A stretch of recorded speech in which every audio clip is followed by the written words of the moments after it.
Okay, so the goal is to graph this piecewise function. Now, a piecewise function, the name is self-explanatory. F of x is equal to x if x is greater than or equal to 0. Yeah. And f of x is negative x if x is less than 0. So if you want to graph this function, you have to respect the fact that this function is defined over one particular interval, which is the numbers have to be between 0 and positive infinity, right? So they can't be negative or anything? Nah. So it would be like this side. Yeah, we'll graph it. And then this one, so basically what you do first is this. You write the function, f of x, right? And it's equal to, it's a piecewise function, so we have to have this. X, if x is greater than or equal to 0. And negative x if x is less than 0. So we take them one by one. So the first step is this. We're going to graph this one, okay? All right.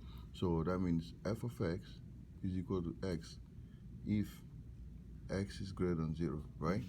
So we make a table of values, and we're going to take some random numbers for x and then find that corresponding. So choose. Now, when you want to choose those numbers, it's better to start with negative. No, look. 0. 0, because what 0 is more than or equal, so 0 is included. What does this thing indicate when there's a line underneath the? It's equal to. Equal to, so that means 0 can be included. So that means if you graph the function, it's going to be a dot and not a circle. There's going to be something. Exactly. So let's choose 0 and what else? Another one. We only need 2.1, right? So when x is 0, f of x will be what? When x is 0. So you plug it in here, right? F of x will be 0. 0, right? And then when x is 1, let's do that. It has to be greater. No. All you plug it in here. When x is 1, you plug it in here, right? F of x will be what? If you replace x by 1, what will be f of x? You don't have to think too much. Negative 1? No. Nah. Look at it. If I plug in, I'm plugging in here. So if x is 1, f of x will be what? 1. 1. That's it. Right? That's all you're doing. You're just plugging in the values. So you're just going up? Okay, now we have that. So let's go step by step. Now the next step is this. We're going to graph the second one, right? F of x is equal to negative x if x is strictly less than 0. We're going to make a table again, okay? X and f of x, and we're going to plug in our values here. So 0 can't be in there because it needs to be greater, right? Or could we still put it in there? You put it in, but when you put what? A circle to indicate that 0 is not included. So it's better to start with 0 again. But when x is 0, it should be 0, right? Yeah. And when x is, pick another point. When x is 1. No, look at the interval. 2. No, where are you on the number line? X is less than 0.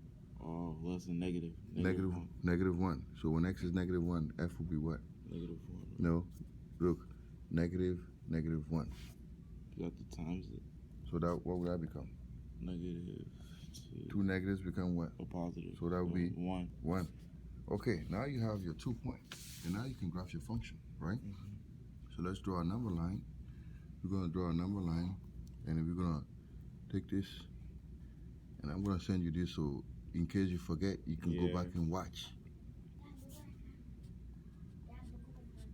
Oh, good. Read that. Okay, now let's do that. Okay, so let's start the first function. When x is 0, right? F of x is 0. Yeah. When x is 1. But we're going to make a circle, right? Yeah, afterward. No, we're graphing this one. All right. The 0 is included. So we're not making a circle yet. When x is 0, f of x is 0. When x is 1, it's negative 1, right? Positive 1. No, this is this one we're graphing. This one. Oh, yeah. So it goes this way, right? It just goes up, right? Now the other one. Hold up, because my teacher, she be making us do like a lot of like. You can add more. When x is 2. How many do you usually? 3 is good. All right. Okay, so when x is 2, f of x will be what? 2, right? So 1, 1, 2, 2. So that's good. Yeah. So now let's do this one. Let's add another one. Negative 2, right? Will be what? 2. 2. So we start here. When x is 0, this is 0, right? We put a circle. Yeah. When x is negative 1, f of x is 1. So it's going to be right here, right? When x is negative 2, It's 2. 2. So right here, somewhere here, right? Mm-hmm. So the function is going like this. So it's just going You see? that's an Going absolute like value. that. Right? Absolute value, right? So this is it for this one.